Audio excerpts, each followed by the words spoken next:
Good evening, everyone, and welcome to this version of Speak Your Mind with Larry Cox. It is great to have you joining me here tonight. Say hello in the chat. Uh, uh, Hopefully, people will be joining the show. Looks like we have a light audience so far tonight. I had announced I wasn't going to be here tonight, but I had some plans change, and I'm here. So I decided that I would go ahead and do a show. Many of you know I did a show last night with Alex McDonald and Scott Smith. We talked a little bit about BioLab. We talked about some testing that Scott had been doing on air and soil and water, and some of those water samples he got back were disturbing. A lot of high levels of toxins and such in there. So, disturbing to hear. So, we do have some people starting to join us tonight on the show. Charlotte Gellert, good evening. Gloria English, Vicar Russo, and Mary Boysworth. Welcome, everybody. And let's see, William Campbell. Greetings, Mr. William Campbell. Anyone else wanting to say hello in the chat so we can say hello back to you, and we can get a little bit of discussion going here this evening. But it is great to have each and every one of you joining me tonight on this version of Speak Your Mind with Larry Cox, because there's nothing more important than speaking your mind and letting your voice be heard. Because without your voices being heard in this community, then it would be difficult to say, what would be going on. We need to assure that your voices are heard, that elected officials know that you're concerned about what's going on in this community. And more than that, uh, you need to let anybody else know that you're concerned about what's going on in this committee. My friend George Kelichek joining the show, and I'm going to mention Mr. Kelichek here in a minute when I get to start talking about a few things. I'm very, George is one of these people who comes out and does some things. Miss Sherry Thomas, welcome to the show, Sherry. Hey, and just like to let you know, your husband did come up and tell me hello. And you said to say hello this week when he attended the forum over at the Movement Church for the uh, BioLab forum, which I was one of the panelists. So a little bit busy week this week, being a member of the panel over there, going to the Board of Education meeting on Thursday. Been busy, but it's good to be busy, and it's good to see you guys out and about. That was a packed house at that BioLab forum and forum over on Tuesday night. It was a packed house. Ben and Cheryl Garcia are here, and they were also at that BioLab forum. Clayton Orwood, great to have you tonight on the show. Clayton, great to see you as always. Marie Withers, great to see you here on the show tonight also. Great to have you visiting Speak Your Mind with Larry Cox. So, it was just great to see. I mean, there were 100 people over at that BioLab meeting, well over 100 people. It was a full building. It was great to see the community being involved, wanting to know what's going on. The media coverage that we had over there. Ms. Corliss Turner joining the show, and she was at that forum this past week also over at the Movement Church with the BioLab. So, like I said, it was just great to see a lot of you out and about over there for that forum, because that fire that happened a little back a little bit back, and we've got to remember this, right? If we don't keep it in the forefront and in people's minds, then the issue goes away, and that's exactly what BioLab would love. They would love the issue to go away. And if citizens like you keep being at the forefront, letting your voice be heard, not letting these issues die, not letting people off the hook, then this is something that's great. You know, let me tell you so one of the commissioners in Newton County actually made a comment this week and was like, applauding the efforts of the Rockdale County citizens for keeping issues in the forefront, holding elected officials accountable, and being organized. And that's exactly true. You have a group of several different organizations of citizens in Rockdale County that are organized and they coordinate. That's the one thing that what I like. I like is the coordination that you see between the different groups in Rockdale County and how they work well together. And they work well together for the benefit of the citizens. And it's not for self benefit or self acknowledgement. These groups really do work for the benefit of all citizens, and you can really tell that through their efforts and what they do. And that's something we attempt to do here on this show also, because I am also friends and affiliated with most of these organizations out here in Rockdale County that actually let you know what's going on. They give you information, they give you data so that you can make your own mind up and decide how you want to vote, how you feel on issues. Because unless you have the data, unless you have information, and it's information that's not skewed. So we've heard that so many times from the Rockdale County Board of Commission that they were going to educate you and give you the information so you can have an informed decision. But the problem with the information that you always get from the Rockdale County Board of Commission is that it's skewed data, it's skewed information. And that's an issue that I am being concerned with some of the data and information that I have seen that's starting to be displayed for the Board of Education regarding 581, that it's one-way skewed information. It's one-way skewed information as to why the Board of Education should not be involved in 581 and should opt out. Not, it's not information. Well, this also benefits taxpayers. It will provide challenges for you as a board as far as funding in the future, possibly. But like I've said many a time, I'm up to those challenges.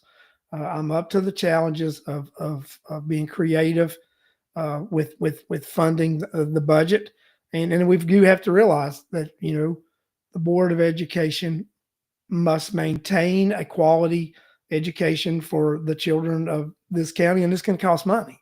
And for anyone to be in denial and say it's not going to cost money, you're not thinking properly. It is going to cost money. It's going to cost a lot of money, but it's who pays for it, how they pay for it, what certain things that we are funding in our budget that aren't necessary.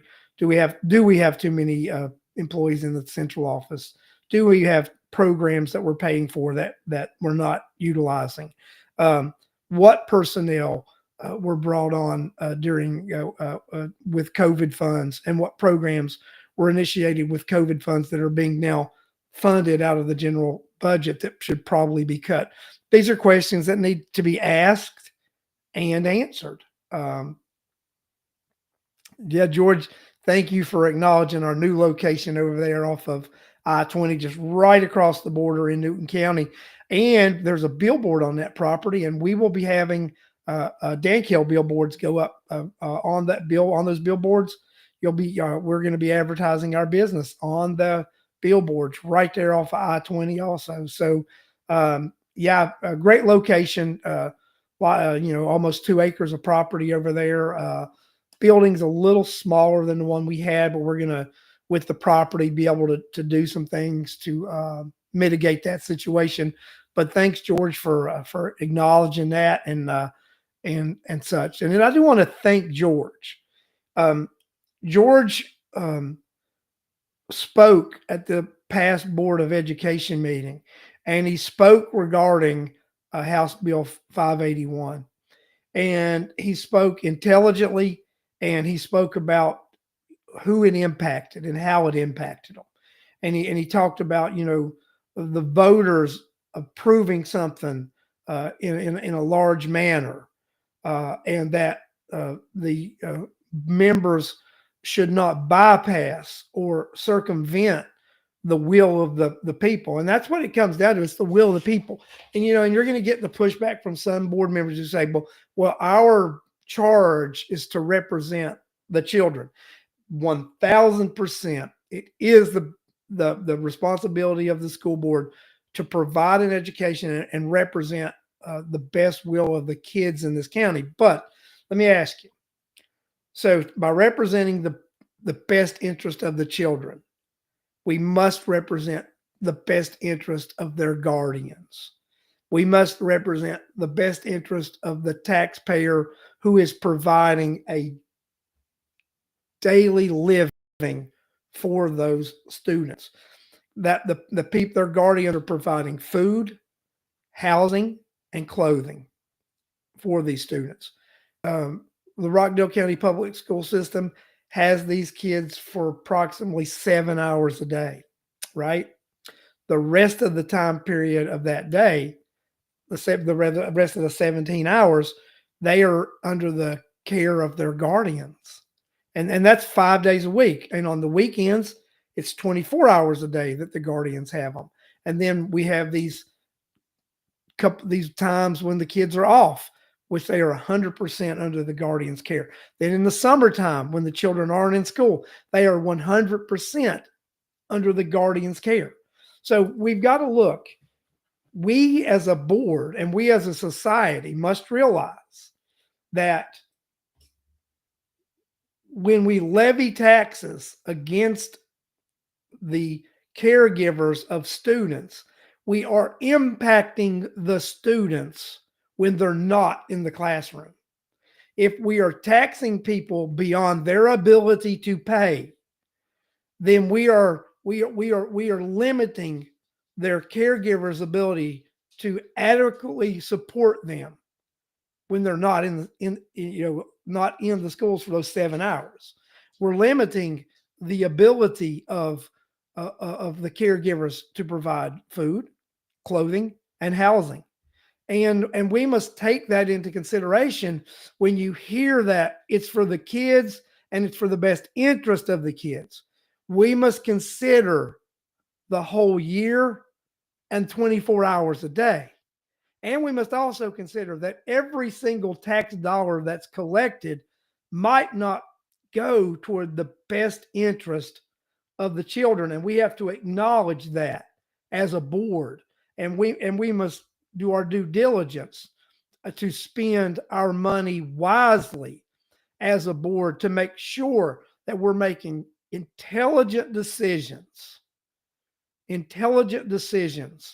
that impact these children 365 days a year, 24 hours a day, because the decisions we make impact those kids more than the 7 hours a day that they are at the Rockdale County school system.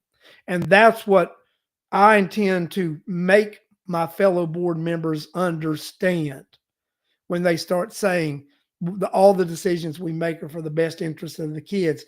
We must realize that best interest goes beyond the 7 hours that they are in the classroom, and that the Rockdale County School District has them daily, 5 days a week. So that, there's my thought about that, and that's what I think. And I think so hard about a lot of times when I hear, that statement, it's for the kids, it's the best interest of the kids. We really have to fine tune that and know what we're speaking about intelligently when we make that statement. And a lot of you folks, you get it, and I know you get it, and I know there are going to be some hard decisions that will be made in the future, and and I appreciate your support, your guidance, and your feedback on a lot of these things that we're going to do in Rockdale County. the countdown is upon us, right? It is a very short time period before uh, new people go into office in Rockdale County that were elected, and it shifts the dynamic of the political spectrum in Rockdale County, and it will by electing two new Board of Commission members and one new Board of Education member. It will shift the dynamics of power on those boards, and I think to the good. Of course, I mean, I'm a little biased about one of the boards because I'll be serving on that board, but I still want you to have input, reach out to me, hold me accountable, let me know your thoughts about stuff. And we have discussed this many a time, right?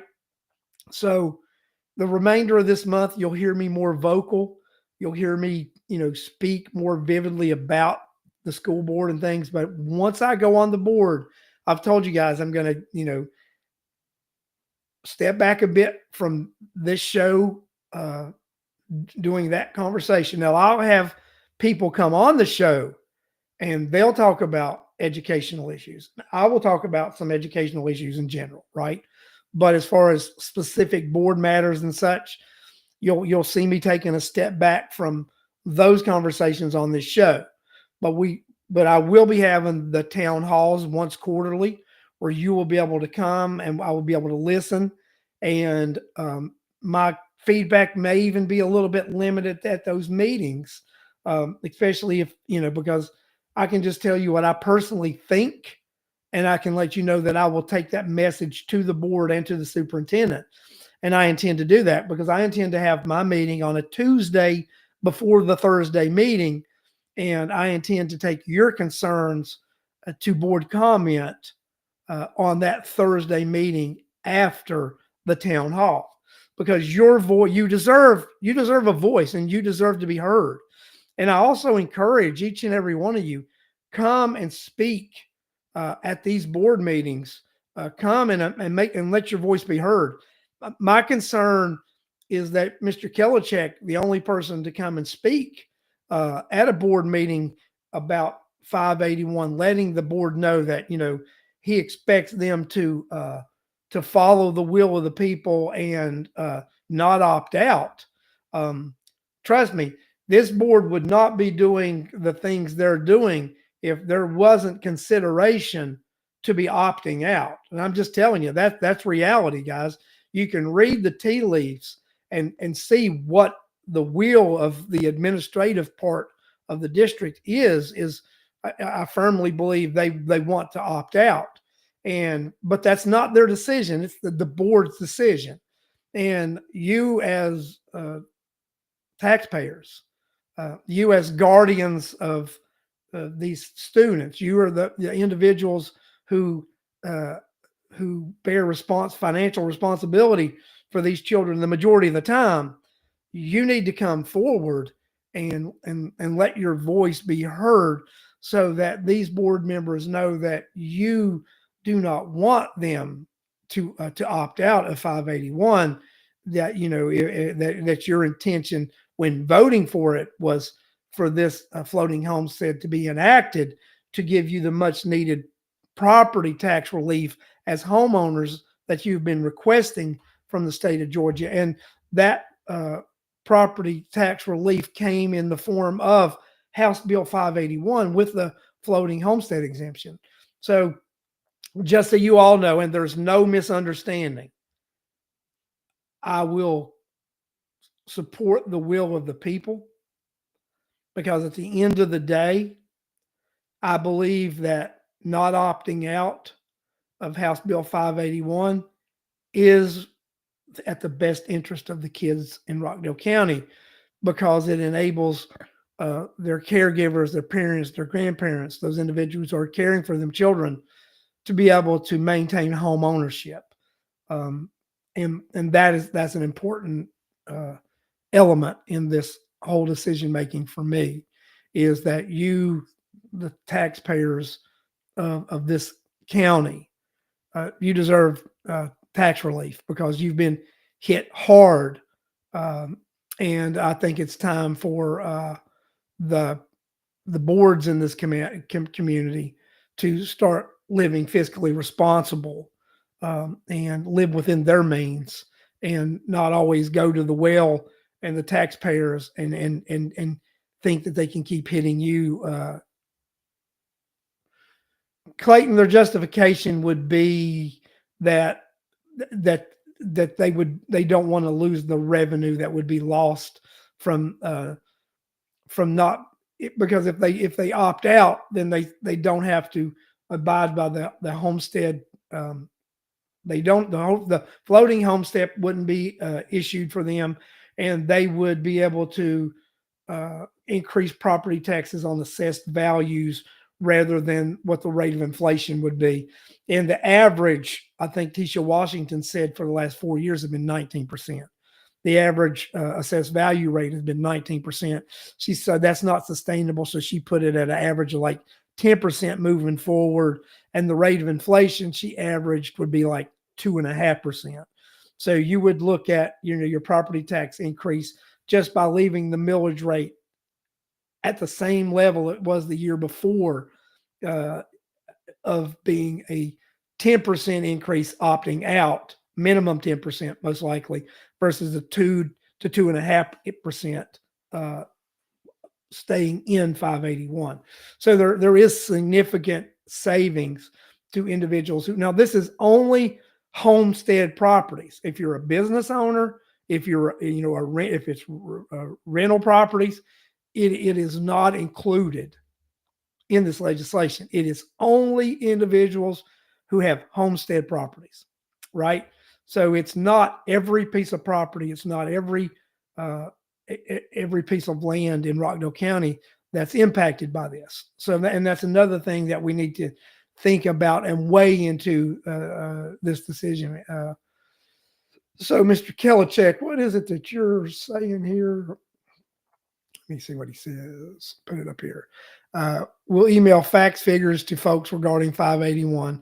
Due diligence has been completed. We'll share this week. Thank you, George, for sharing that detailed information with the citizens of Rockdale County. And I'm sure that, not only that, you will be sharing that information with the Board of Commission Education and the City of Conyers. So I want to actually put this up with also Charlotte. This is accurate also. So there'll be no more assessment notices in the spring. Possible 2 different assessment values after the millage rates are set in the fall for property tax bills in September. Yes, if somebody opts out, you will get 2 different assessed values. That would be true. And in Corliss, you've got a statement here also. I think it's very important. Spoke with Representative Taylor today, and she said if anyone having problem with reaching BioLab, contact her at rtaylor4house@gmail.com. She has contact with CEO and has spoken with him concerning appointments being out to November of 25, and that was for BioLab. So that's all happening and going on here in Rockdale County. I'm gonna talk about, did anybody go to the Christmas parade yesterday in Conyers? I went. I enjoyed the parade. Took my granddaughter Janiyah, my wife Beth, and I, and we had a fantastic time. Janiyah had a great time watching the floats, the bands.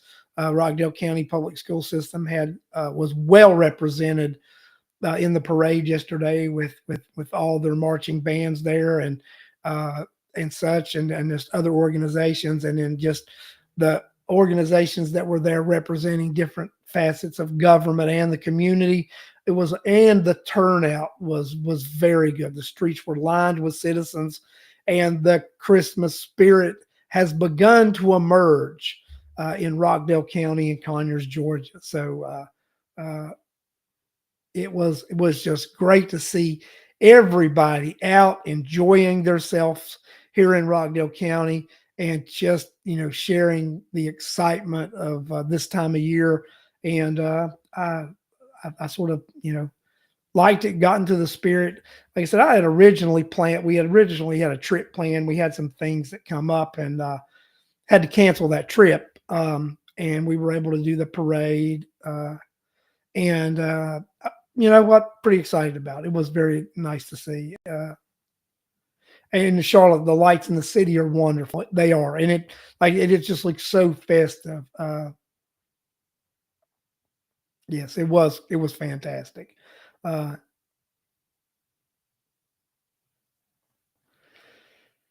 Now with 581, I guess we will not. Vicar Russo, Miss Russo, no, Miss Taylor still intends to introduce uh, phased in exemptions for seniors. Excuse me, depending on age and income. It's the same legislation she introduced a few years ago, and they worked on compromise legislation, increasing the senior exemption from 35 to 50. And I think Representative Taylor still intends to introduce legislation regarding senior exemption. So, like, if you can reach out directly to Representative Taylor, she, as Corliss put her email up a minute ago. I'm gonna go back and put that up again. If you guys reach out to Representative Taylor at rtaylor4house@gmail.com and ask her for the details of the legislation she intends to introduce this coming session, then she will share her plans with you. Because no, I mean, Representative Taylor still intends to introduce legislation regarding seniors this coming legislative sessions. I would reach out to her and ask her what her intentions are so that she can share a rough draft of that legislation with you, so that you know what's going on. And that will be, it will help enlighten you as a citizen as to what that legislation will look like and how it could impact you as a senior citizen in Rockdale County. But that's, what advice I give. I do know Representative Taylor intends to introduce legislation, and you know what? I may try to get Representative Taylor to come on the show here. I'll see if she's got time before Christmas or maybe January. When session starts, we'll see if Rhonda has time to come on the show and talk about legislation she intends to introduce. So I think that may be a good idea for me to do. So I think that's what I'll do. I'll reach out to Representative Taylor, see if she's able to come on the show and just talk, highlight that legislation and see what goes on. And she has already done the legislation for the 5 commissioners. So so I think that's interesting to do. I think that's be something we might want a Representative Taylor to talk with us about, and I'll definitely reach out to her and see if she could come on the show and talk about some legislation that she intends to introduce. Because Representative Taylor did say, you only want to try to tackle a couple of pieces of local legislation a year, because if you try to do more than that, it gets bogged down, and it's difficult to do to do more than a couple of pieces of local legislation, because the calendar gets busy and it takes time. And if you do more than that, sometimes it'll take the whole 2-year cycle for it to actually get through. And I know some of these pieces of legislation you guys would like to see go through this year. So I think Representative Taylor had said she was going to focus on a couple of pieces that she felt were the most important ones to try to do. And we'll get her to come on, talk about it. I think that would be of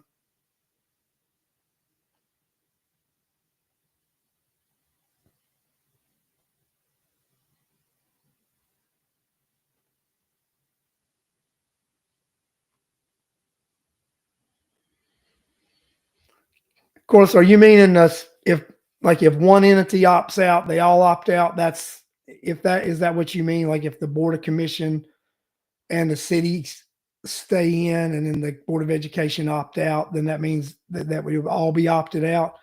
That's not so. Each entity will either stay in or opt out. If a municipality uh, or a BOE or a county decide they want to opt out, then there's when they have to have the meetings and the vote. But if they are not going to do anything after the first of the year, they have no meetings or no anything. No, that Corliss, you're spot on. If one opts out, they do not all opt out. It is not an all or nothing. The Board of Education can opt out. The city can stay in, the county can stay in, and the legislation is effective for those who have stayed in and the one that opted out. On, let's say, another example, the Board of Education could stay in, the county could stay in, and the city could opt out. And that would mean two entities are abiding by the new legislation and would be participating with the floating homestead, and the city would not if they decided to opt out. So it is not an all or nothing. But what it would be all or nothing on is the 1 cent tax. So if the Board of Education is not involved in that 1 cent tax that lost that would help offset property taxes, right? That would require the city and the county to both stay opted in, and then they would be able to have local legislation introduced to create that 5-year window where they would collect that 1 cent tax to go against property tax for property tax relief. There is a deadline, as Tamisha says just now. So you must an entity, a board of education, a board of commission, or a city must declare that they intend to opt out. They must put an advertisement in the paper. They must have 3 meetings. They must then vote, and they must provide this information to the state by March the 1st. So basically, your deadline is February the 28th. So a majority of property taxes come from the Board of Education. That's true and not true, Bill. We think we've discussed this. So with the county being able to assess the host, they get an offset. So if the county was not assessing their host and getting that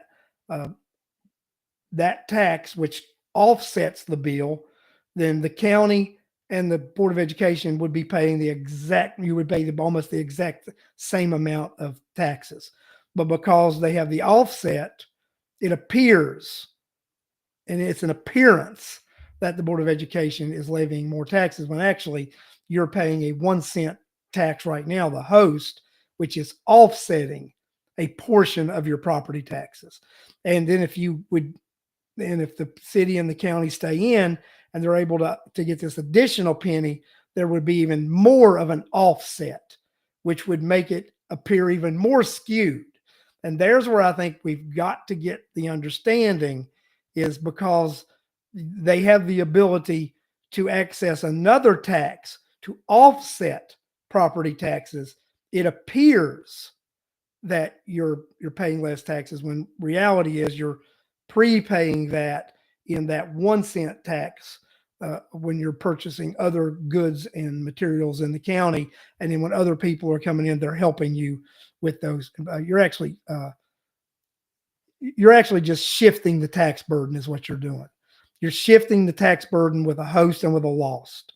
And the Board of Education has no means of shifting the tax burden because they're not allowed to participate in the host or the lost.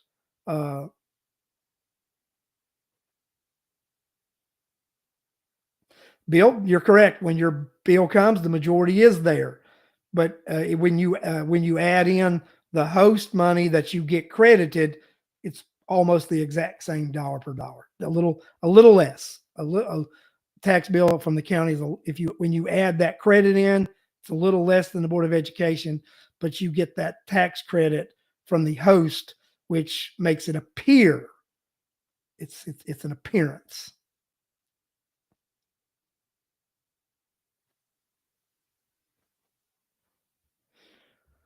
So if we get 5 commissioners, Denise and Twan, you're in the same and stuff, so they would run against each other when their term is up. So that would be accurate.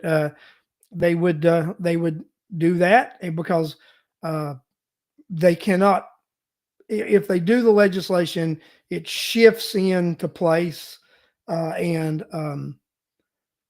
then they would divide the districts up, and if 2 commissioners are in the same district, then they have to run against each other, just as they did in redistricting this past year, when some of the House members, after redistricting, and senators were in the same districts, they had to run against each other. Bill, and we'll continue to disagree with the semantics, because it's the same thing that, in my opinion, the chairman tried to do the last several years, and say that your biggest problem of your taxes were your Board of Education. If we take away the host, which most counties, there are only 2 counties that have a host. You take away that host, and you're almost penny for penny. So let's not try to do trickery with the citizens, because that's all that is. It's trickery, right? It's still a tax. It's shifted to a host instead of the property tax thing. So let's just agree that it's almost the same amount, dollar for dollar. It's just collected in a different manner, is what it is. Guys, it's going to be interesting. It's going to be an interesting next few years as we move forward. I think that the citizens of Rockdale County, they spoke up and they spoke out, and they wanted change, and they're going to get change. And we'll have to see what that change looks like, right?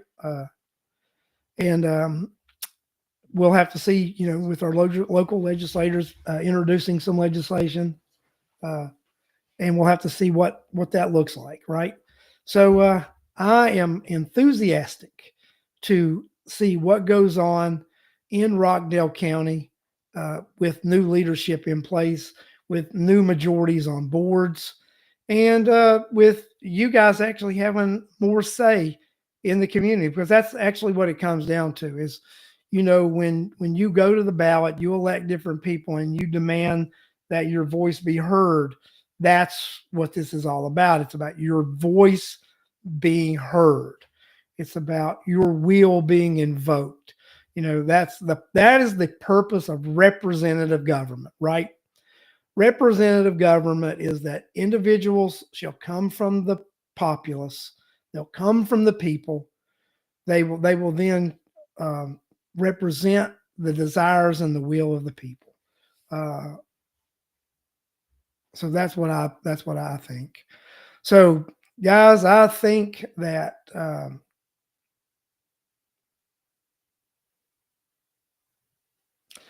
Georgia, there are many counties that operate efficiently like that. There are with districts, county manager, and such.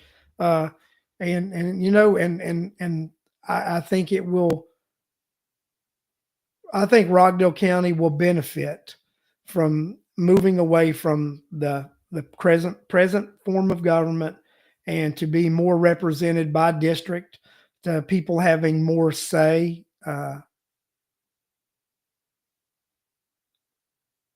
And when people have more say, they feel more comfortable with the decisions that are being made. So Newton County's 5 commissioners, not so well. They have 4 districts, and they have their almighty commissioner and a county manager. So the problem in my opinion, with Newton County is they still have the full-time chairperson with a county manager, and that causes conflict, because you're not truly delegating the county manager, and you still have that full-time chairperson. So I think there's where some of the some of the counties have a lot of conflict, George, when they don't have the 5 part-time and they still have a full-time chair and a county manager. I don't think you can have both, right? I think if you're going to have a county chairperson that's full-time, then you do not have the county manager position, because you are creating conflict and overlap when you do that, because there's no need to have a full-time county manager if you're going to have a full-time a full-time chairperson. So I think there's where we go astray, right? So and that's why we have to say, if we're going to expand the districts, you do the 5 part-time districts with one of those persons being elected as the chair to chair the meeting, not to be the chair and CFO. But you elect the county manager, who answers directly to the 5-member board and carries out their wishes and running the county on a day-to-day basis, and they work for the board as a whole. And I think those are the ones that work efficiently, just like in Putnam County. And then that's why I think that's the system that Representative Taylor wants to introduce for Rockdale County. And I think that's the system that most Rockdale Countyans want to see enacted in Rockdale County, so that we can have fair representation. You'll have representatives representing smaller groups of people, so that there's more accountability. When you have when you have commissioners and their districts are smaller, and the people have the ability to know who represented them, to have conversations with them, then it puts a little more pressure on these representatives to actually act in the best interest of the citizens in those districts and the county at large. Yes, county managers are hired.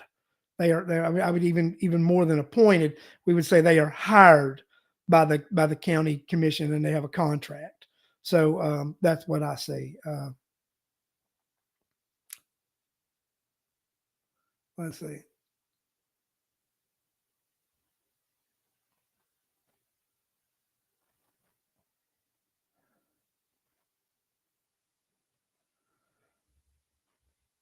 So that's what we got going on. Yep, Clayton Norwig. Thank you. Perfect. Clayton's got it right there. 5 part-time timers, manager that is hired and fireable, 1,000%. And that's the problem with your full-time CEO, CFO, elected chairperson. You got to wait 4 years to go back to the well to try to get rid of them, and it took 2 terms for you to get you to vote Oz Nesbitt out of office. And look at the damage that has been done to Rockdale County over his tenure in office. This county is levied to the hilt. They can't borrow one more dime. They can't do anything else. We've got $140 to $200 million project that we don't need to be doing, that we can't afford to doing, that no one has the courage to undo. And that's like, I'm going to tell you again. I mean, I like the people that got elected. Don't get me wrong. But if they were a little more courageous, we could undo this deal. Just got to take a little bit of heat. You got to take a little bit of heat. Heat's part of the game. If you're running for office these days, and you're going to have to make some decisions and take some heat, I fully expect in the position that I ran for to take some heat and to make some decisions that won't make everybody happy. But I'm willing to take the heat, because sometimes you got to take the heat to make things happen and to move things forward. So that's the advice I give, Janice and Tawanya. Don't be afraid to take the heat. So, things are going to heat up a little bit. Take the heat. Do what you were elected to do, and the people will support you. Because the people you're going to take the heat from are not the people who voted for you and put you in office anyway. Just remember that. The heat's not going to come from the people who supported you and voted you in office. That's what I got to tell you. The heat is going to come from those who opposed you in the first place. That's where the heat and the opposition comes from. So that's my take on it. Let's see. It's 8:47. I've been on here and ranted and raved for, 47 minutes so far. Pretty good for a show that I did not intend to do. I think we've talked about a lot of important things this evening. We'll be back on next Sunday. This show, Speak Your Mind with Larry Cox, and I really enjoyed tonight that you guys were interactive. You put up a lot of this information, and you shared your thoughts, and that's very important. Don't be afraid to speak your mind on Speak Your Mind with Larry Cox. Let your voice be heard, because that's the only way that we'll know what you're thinking and what this community is thinking, is if we let your voice be heard. Thank you, everyone, and thank you for joining me tonight. And join me next Sunday, 8 p.m. on Speak Your Mind with Larry Cox. And remember, speak your mind. Let your voice be heard.